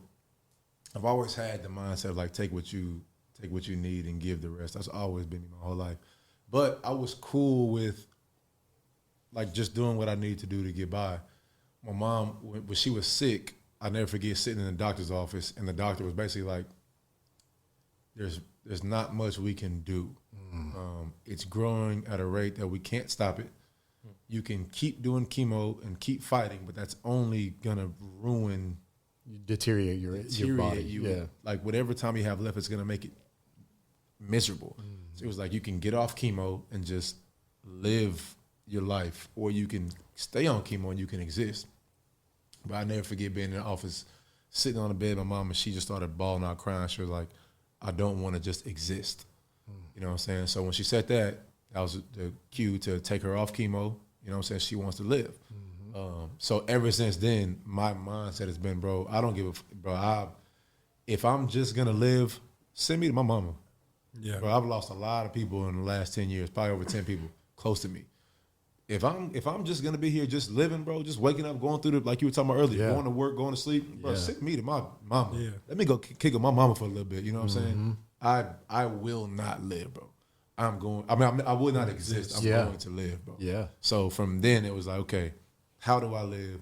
And me being who I am, how do I make everybody else around me live too? And from there, it was, all right, it's time to get to it. You know what I'm saying? So that's kind of... That's dope. Yeah. That's very impressive. Can I ask what age that was for you? 2000, it's probably 2017. So what's that? 7 years ago? I was 25, 26. Super moldable age. Yeah. It's insane. It's impressive at that age. Yeah, definitely. So That pushes so many things. Like I said, it's crazy. it's just so, if you sit down and have a conversation with the people around you and just talk to them, you'll realize that there's so much more they want to do. Oh yeah. You know what I'm saying? There's so many more places they want to go to. So many more things they want to buy themselves. So many more whatever experiences. And 98% of them will never do what it takes to get there. But it's because they weren't born with that capacity. It is what it is. So when you are born with that capacity, there's no way you can sit back and just allow them to not do those things they want to do. Yeah. So, like, my sister got me fucked up. She wants to go anywhere. Like, she's done working. My sister's done working in the next 2 years. She has two girls. She wakes up, sends them to school, whatever it is, and then she's at home. Like, she's no more. Like, you're going to do the shit you want to do in daytime, get them girls back, and y'all going to do what y'all want to do. Like, there's no more of this waking up, going to work, and just, like, this existing shit is dead, bro. Yeah. No more. Yeah. No mas. Like, any of my friends, like, I am going to open up a tap rack that's crazy. Me and my business partner, Benjamin Pratt, and a lot to him because he's crazy with this hustle shit. Yeah. We're going to open up tap racks across the nation. Beautiful. Our friends will have percentages in every single one of them tap racks. My friends are done working in the next 2 to 3 years. Beautiful. You know what I'm saying? Yes, sir. They're done doing things they don't want to do. They can work, they can do whatever. What they don't want to do, they're done doing that shit. You know what I'm saying? Because we're no longer existing. And that's on my soul. Beautiful. You know what I'm saying? So, Talk that talk, man. I respect the hell out of that. No, I mean, that's everything me and you talk about Yeah. for sure. It's just like, it's more exhausting to grind that out and work like we work And exist every day. and exist. And Bro, so it's hard. like, I think the thing that's going to shake you, I mean, hopefully one day you want kids. That's something that I didn't ask you. Yeah. But I think that's another thing that a lot of people don't understand is what the fire you have now is only this big. When you have children, it's going to be through the roof, bro. Nuts, bro. I can't wait for real. It's a beautiful thing, man. Like I always say, I got 2 kids under 2 of the age of 2. It's wild right now, but it's just the little crazy. Oh yeah. They come over for a little brainstorm session. They just hear my kids going crazy. It's beautiful though, man. I want it. I do. I want it. Need man. it. Yeah. Need that. In time, bro. I pray anybody that has a plan of getting it. I tell them like I can't wait to see it because it just changes you. It changes you. Like I said, I got a little bit in trouble from my wife for saying this. I said it's a minor setback, but I said I meant to say in a man's perspective, it is a minor setback because you have to recalculate and re-understand yourself and how you apply yourself to the time you're spending working, the time you're spending with your wife, the time you're spending with your children. And so it's a beautiful thing, but it is one of those settings where it's like, man, is this even real? Like, how did I get? Bro, congratulations. Hey, I appreciate that, man. I appreciate that. You have 2 kids. Yeah. You're barely 30 years old. Yeah. You know what I'm saying? No, that's super. Like, you are the head of your household. You're taking care of 3 people. Try to. Bro, congratulations. And I promise you it would not be anywhere near it would be without my wife. Oh, for sure. I've been with my wife since 20. So, yeah. I've been. Hey, Miss Ma'am, that wasn't to downplay you. You know what I'm saying? No, yeah. I've been with my wife. We've been together since we were 20. So, 2012, and we're still kicking, man. We got an anniversary coming up where we are Forever kicking, man. Yeah, that's what we say. We're forever soulmates, forever best friends. It's a beautiful thing. For Love sure. to hear, bro. For sure. You same thing for Devon. Not no kids yet. I think that this is the year we talking about where we're gonna have kids this year. Get to it. What y'all waiting on? We got a couple more trips planned. Like what our thing was, we paused having kids. We wanted to buy a house first, and then we wanted to see the world as much as we could before. So we've kind of done a lot of traveling outside, international as well. And then this year we're looking at definitely having a kid. And like I said, I when I go over to little Nick's brainstorming sessions, man, Y'all not drinking enough wine. That's what it is. Pull up to Pastiche one time. Y'all drink more wine. Them kids on the way. They on the way. Yeah, no, you're right. But it'll happen this year for sure. Hey, It'll bro, definitely hey, happen. But yeah, talk we've been that talk, together. big dog. It's a beautiful thing, man. It really is. Talk to me about Tap Rack Social. Talk to me about the experience that our listeners and audience can, what they can experience there. Okay. What's that Tap look Rack like? Social is the first simulated golf range and gun range in the world. What brought those two elements together? Because those are vastly different. Yeah. What made you say, or what made you and your team come together and say, this is something that I think people would enjoy? Because I know personally, I'm looking forward to it. I shoot gun. I'm an active gun shooter, and like I said, I'm into golf. So my business partner Benjamin Pratt, H.E.L.P, military, heavy military background. Yeah. He's the one over there overseas saving people doing wild shit. nice. So that's him. He loves shooting guns. Heavy, like he's super intelligent on all different kind of artillery. I have no idea about none of that. Right. But he was already planning this, and it's crazy because I had a Project H.E.L.P event at my house in like 2020, maybe 21, and he was telling me about his idea for Tap Rack in my backyard, and I was like, man, that shit dope as hell. Yeah. At the time, I had no idea I was going to be a part of it. Mm-hmm. Well, I would say about in 2022, the end of 2022, I was like, man, you know what? Like, I need to start living in my purpose. I want to teach and give the opportunity to little kids that look like me. Yes, sir. To golf. Yeah. Yes, sir. When I was in high school, I didn't know we had a golf team. Me neither, bro. I had no idea. Only thing I knew about golf was Tiger Woods. Yep. Nothing Yes, else. So, and that's how a lot of it is when you come from around like Yep. those kind of places. Around All you the know way. is Yes, if sir. If it ain't basketball or football, You don't know about it. nothing. That's all we have. Only options we have are basketball and football, or you can go and with the people who took the other route. Yep. All that kind of stuff. But that's what I want to do, man. I wanted to bring golf to Converse. I wanted to build a community center in Converse, which I'm going to do. I've put that in the world. I'm going to put a community center in Converse. But I just wanted to give the opportunity. And I was telling Ben, I was like, hey, man, this is my idea. I want to open a nonprofit that teaches them how to do this. And he was like, all right, bro, well, cool. That's cool and all. But how you going to make money? And I was like, I'm not worried about that shit. I don't know about that shit. He was like, no, that's not how this works. Right, right. One has to come before the other. Yeah, you got to make money. Yeah. And he was like, I love your idea. I want to help you with it, but we're going to make money. Like this, we're going to make a for-profit business, and then we'll make money and then start another nonprofit. Yeah. So I called him like, hey, bro, can you give me some advice on this? Because this is simulation golf is the same as simulation shooting. It's just different sports. Yep. And he was like, yeah, bro, I'll help you out for sure. Like, just give me a call back later on. We were both at work. We hung up the phone. He called me back 5 minutes later and was like, hey, man, what about this? What if we did it together? And I was like, bro, I'm sold.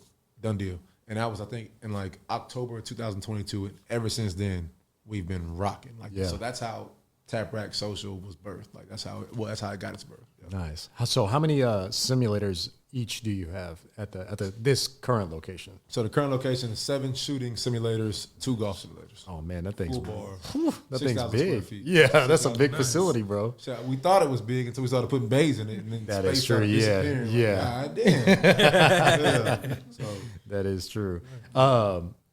That golf one, man, that one's gonna be packed, especially the location that you're at. It's gonna go crazy.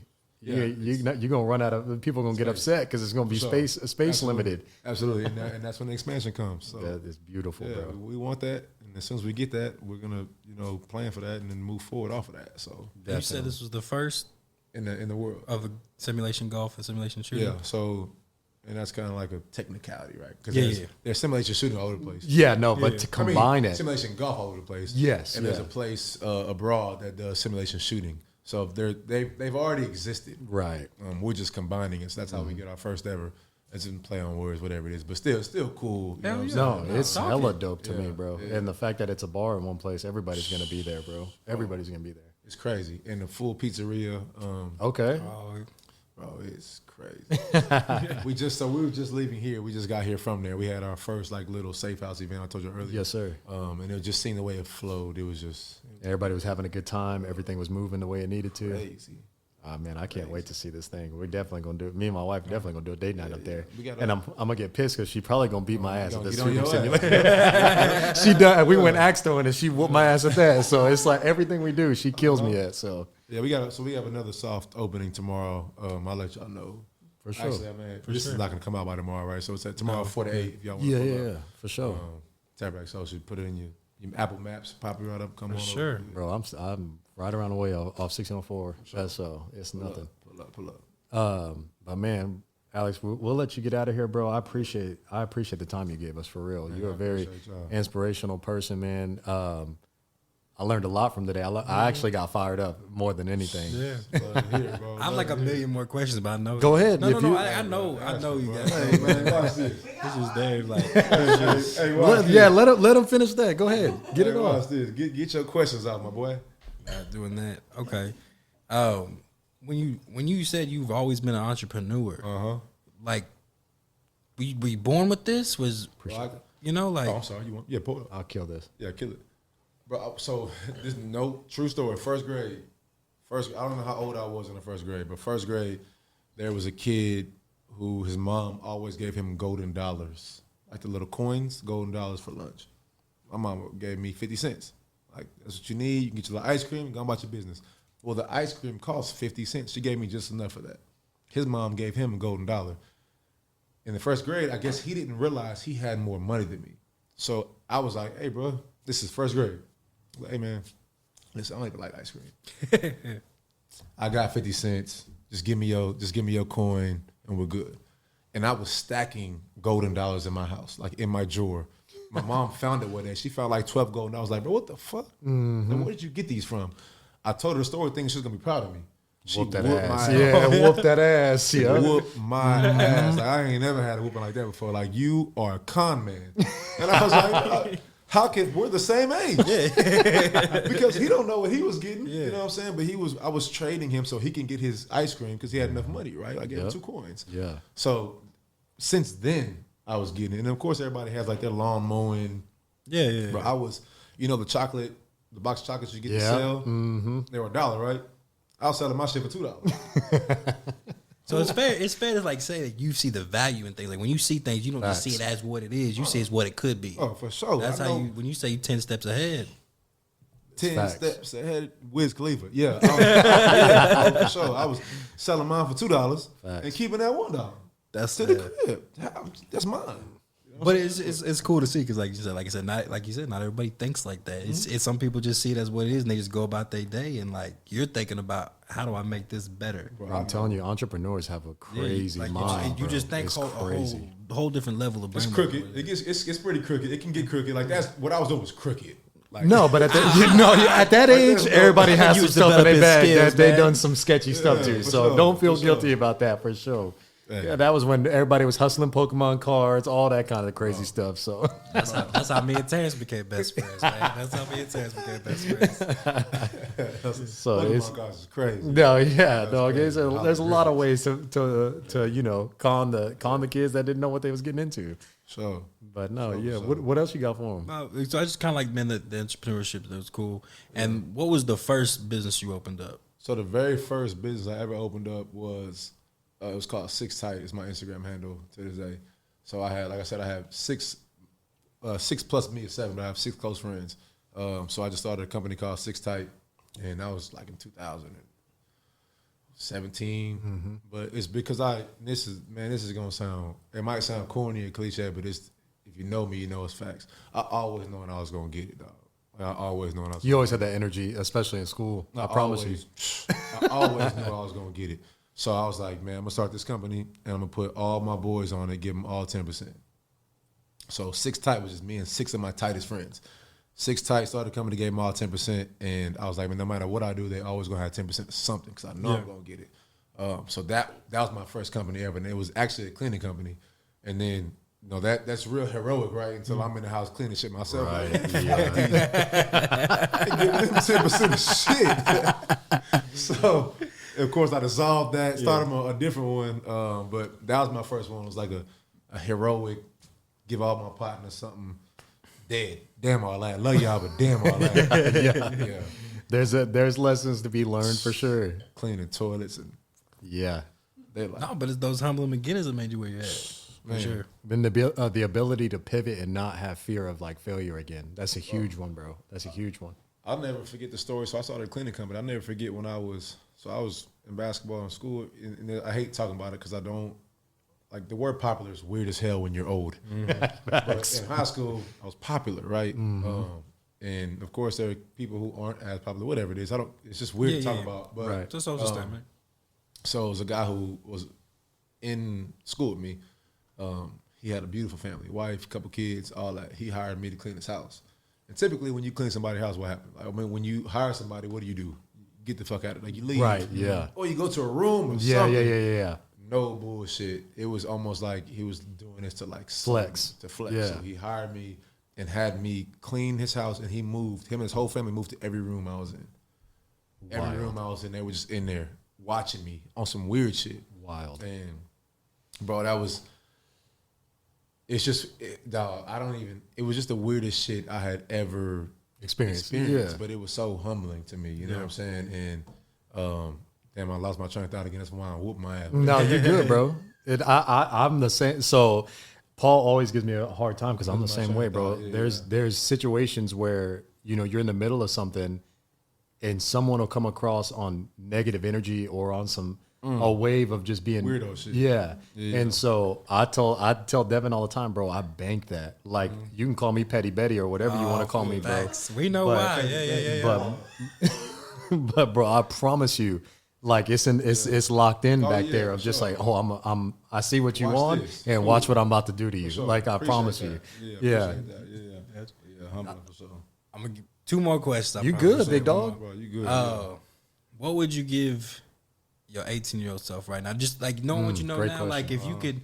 if you could speed up the process. I don't want to say speed up because everything. I feel like I don't know if you believe in God, not God, whatever. I think everything has a timing. Like everything comes when it's supposed to happen. But if you could give yourself one thing to like, all right, this would have helped so much more. What would be that one advice? Therapy. Therapy. Okay. Man, I hate that sounds cliche. I'm sorry, but therapy. Okay. Like how to lean in on love for real. How to really feel and understand what love means to receive and to give. Yeah. Like that's what I would tell my 18-year-old self. Go to therapy and learn how to love and how to receive it. Like that's easily the biggest thing because love changed my life without a doubt. That's beautiful. Without a doubt. That's crazy.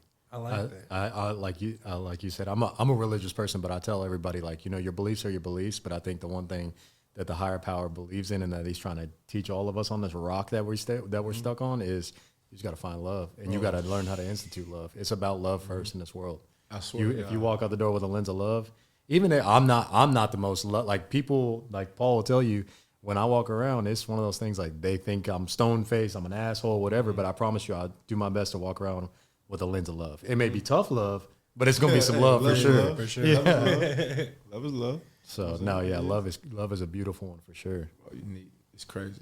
Love changed my life without a doubt. Really? Okay. So do you do therapy now? So I was in therapy for all of 2023, and I just stopped probably like 2 or 3 months ago, only because I'm so freaking busy, and it's probably the most time where I need it the most. Yeah. I went therapy for a specific thing, and I really think I walked away with that, like with what I needed. Good. And anybody who's like an avid therapy person, they're gonna be like, "Well, you still need to keep going," and you're right, I do need to keep going, but I did take a little break. For everything we got going on, but Yeah. it changed my life. Beautiful. Really? Okay. Are you comfortable speaking on any reason why you went to therapy? Like, Yeah. So yeah. It was just so I feel like black men. Like it's rough. Like growing up is rough. Growing up African American, it's just rough. It is what it is. Yeah. And especially where you come from, you're a product of your own environment. And we have a very hard time expressing emotion. And that's with family members, friends, anything. We have a very hard time doing that. And when you don't do that, you build up so much inside of you, and then you become a person that you don't think you are.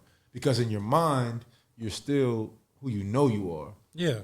but you don't portray that. You don't give that to the world. You're cold on the outside, but you don't know that because in your mind, you're like, man, I'm this person still. Yeah.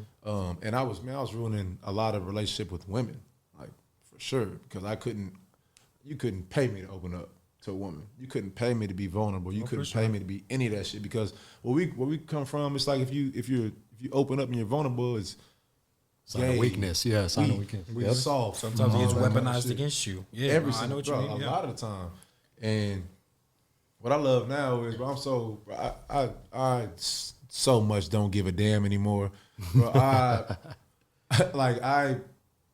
because I know now, and this is no ego or cocky, no shit like that. I know some people look at me a certain type of way, and because I know that, bro, I don't give a fuck, bro. I'm soft. Yeah. I'll be goofy, soft, sweet, anything. Yeah. I don't care about none of that shit, and that's just like I don't know, like it's hard to be who you really want to be. I've ruined so many relationships trying to be somebody else. Yeah.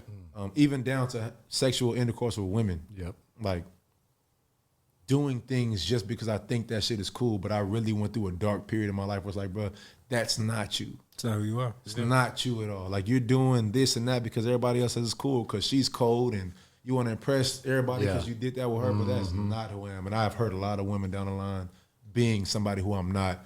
But I went through, I think a couple of years ago, I texted like 8 people who I had, and this is dudes who I've back in the day, you stole the girlfriend, whatever it is, and girls who have broken their heart, I just apologize. Yeah. People I haven't talked to in decades, apologize. You know what I'm saying? I went through a dark space just because of who I used to be and because of how I know I made people feel back in the day.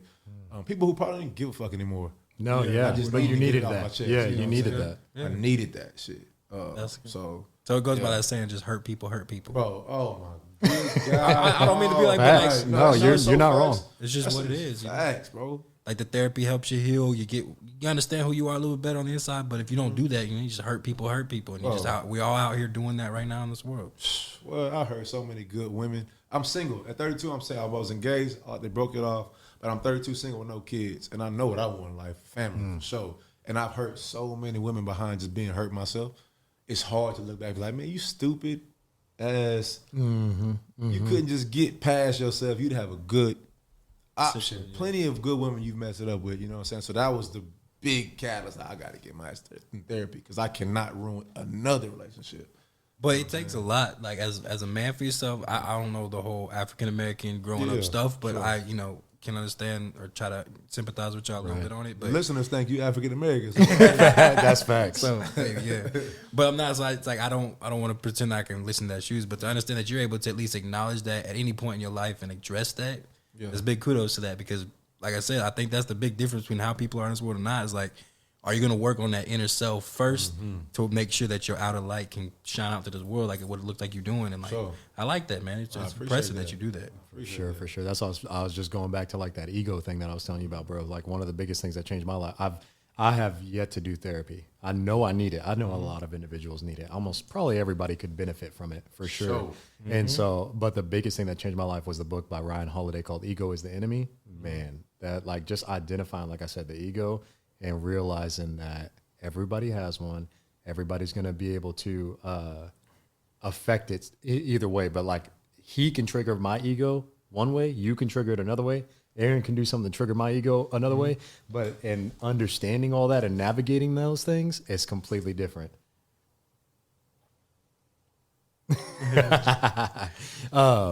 So, yeah, man, therapy is huge, game changer, bro. Game changer for sure. Huge. Hey, Paul, you got any questions for Alex?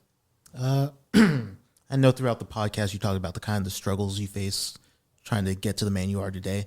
What would you say to someone who might be coming out of college or maybe just graduating high school right now on their journey to trying to be an entrepreneur? Man, I would say first, isolate yourself. I would say isolate yourself and lean into who you are as a person. First and foremost, coming out of college, you probably got a bunch of college friends, and little do you know, y'all all about to go a separate direction. And no matter how close y'all are going to hit y'all's own life. Somebody's going to get somebody pregnant and be locked up over there. Somebody's going to start a business. Somebody's going to move to Virginia to do whatever. Like, isolate yourself and learn who you are, like, in a real way. And then I would just say, lean in on faith in yourself, that you can get whatever it is you want out of this lifetime. Because like entrepreneurship is tough, but we all have it in us to a certain degree. No doubt. And once you realize, like, so there's a book by Dean Graziosi called Millionaire Success Habits. In this book, he talks about your 7 whys. So you got to go like 7 whys deep as to why you want what you want. Like, when you learn what you want, bro, everything becomes it's crystal clear. So somebody coming out of college, bro, I would literally just say, isolate yourself, find out who you are, and then find out what you really want. And not what everybody else wants, not what the internet's telling you to be, not what your peers telling you to be, what you want to be, and be patient with it. And then find a team and attack it. The team is clutch. Really, That team is beautiful. And a little insight on our man Paul back here. So that's a great question for him. He's recently graduated. He's a lot younger than us. That's a young bull right there. Yeah. He doesn't know it, but he is. He's recently graduated. Super young cat. Where? What you graduate with? UTSA, got a bachelor's in business management. Talk to him, Paul. That's Talk what's to up. him. So, congratulations. He's cut from a different cloth from this generation, honestly. I try to give him kudos all the time. He ain't trying to hear it, but he's cut from a different cloth. That boy right there was raised from some good parents. His bag is deep right there. I promise you. Hey, that's what's up, man. UTSA, hey, shout out Road Runners. Yeah, facts. But like I said, hey, Devin, you got anything left on? I'm good, man. I'm gonna need a part 2 eventually. Hey, bro, we can So, check out the Tap House tomorrow. oh man, pull up. no 4 doubt. o'clock, Yeah. 4 So o'clock. all of our audience out there, Tap Rack Social, Pastiche, all owned and ran successfully by Alex Lewis and his team and his business partners. You know, he's doing great things out here for the community with his Project Help. Hopefully coming back on. Yeah, come and- soon. Come and- soon. Hey, it's on Aaron. Everybody who's listening, it's on Aaron. Whenever Aaron's ready to take on that load, we back. Yeah, Aaron, we're gonna let you do your thing when it comes to. Hey, y'all need to get Aaron on the episode. For we real. can. We We can, absolutely definitely will. can. I'm not bullshit. No. Hey, y'all need We to get get this. Aaron. Hey, honestly, we need to get this whole team on the episode. Oh, no doubt. man, Calvin. not for Calvin real. sounds like a cat that no, needs. like everybody needs to Calvin, subscribe. Aaron, Daniel, Vanessa, Plug. She's Jim at Tap Rack Social. Yeah. Amazing. Whole team, man. We need to. We can make it happen. We bro. will make it We happen. can make it happen. Like, We've been. we're I've been- manifesting right now. If we say we're gonna do something, we're doing it right now. I've honestly been thinking about one thing I was going to try to do, but I don't know how. You know, we're new to this podcast game, but I would love to get one at like Pastiche or Tap Rack and just have a a rotating chair of just talking to your team, talking to your individual, something like that. That's beautiful. So like it's just to tap in and just like I said, this is about checking in. Hopefully this was something that opened your eyes up to just how important you can be to somebody like Aaron, somebody like me. Like I said, I hadn't talked to you since high school, so it's one of the long things. time, Like yeah, man, sure. it's good to hear from you, good to see you, and like it's obviously you're doing big things out here, man. Man, again, I appreciate y'all having me, bro. Like I said, I've never done anything like this before, so like it was super cool. Definitely opened my eyes, and I hope that Aaron and anybody else listens kind of got like a different side of me as well, and learned something about me. I think that's pretty cool For sure. But yeah, man, I would love to have my whole team out here, bro. Definitely, I'm telling man. you, between Ben's the most interesting man in the world, but he knows something about everything. Bro. I love people like that. How do you? What do you? He just always knows something about something. It's like, how you know? I get it. Bro, and it checks out every time. Like, what do you? How do you? It's like a whole new situation Bro, pop just- up. Like, oh yeah, I've done that before. I know a little bit of that. It's like, what? Japan, yeah, bro. I don't even. I'm about to get a headache thinking about how intelligent this dude is. But We can yeah, make it yeah, happen, yeah. man. We gotta Definitely. make There's sure no so. doubt that we'll continue this path of running parallel with teams, man. This is something that we want to strengthen on our podcast. That's why it was an easy choice to have you on first. For sure. I'm Like I glad said, you were first too. Like first. Well, this is the first. the first first interview, guest, like, bro. you are first first interview. guest. Shit, that's what's up. Hey, Yeah. I Yeah, we appreciate that. Sure. I like. So this is the 5th episode with the first guest. Yes, sir. Yes. Okay. Yes, sir. Man, that's what's up. I appreciate We that. went and like I think me and Nick been talking like he knew you for a minute. I didn't know you or anything, but Yeah. he had brought me. He's like, man, I really want. him Yeah, to be I my said I first- want Alex first Lewis to be one. the first one on And, God. and he On showed God, me you, and I was like, let's make it happen. Man, I was that's glad you crazy, came. man. I Bro, like I appreciate said, that. you So, you I reach. appreciate You that. don't understand the impact that you bring to the city, bro. You really don't. Hey man, stop. All right. It's over. We done. Hey, Aaron, wrap it up. He out of wine. He said he done. Yeah. Hey, the bottles is done. Yeah, he's about to No, visit Pastiche. No, we're not doing that. Tonight. No, but I man. think a lot of people do have a lot of respect for you. I know personally, I didn't know you, and I have a lot of respect for what you're doing. What you like big thing with the helping of the Project Help and stuff like Bro, that, man. Like, yeah. like I said on on the one with the lottery, like I would help people with my lottery money. Like, I Facts, like the bro. thing that you do, so like I wouldn't mind coming out there drinking some wine and making some sandwiches. Fuck it, I'll do that shit. You know, telling you, so yeah. I'm for real. My wife was already saying we on deck, so yeah. That's Counting what's more up. people. Yeah, that's cool, man. But again, I appreciate y'all having me for sure. Hey, no doubt, man. So everybody out there, thank you. This is Alex Lewis, Tap Rack Social. Go check it out. Pastiche, go check it out. With that being said, Devin, you got anything left? Follow us, dum dums. Hey, I appreciate it. Love you guys in this room. Love everybody out there. Toodles. Already. Hey, man, appreciate that, man. Appreciate it.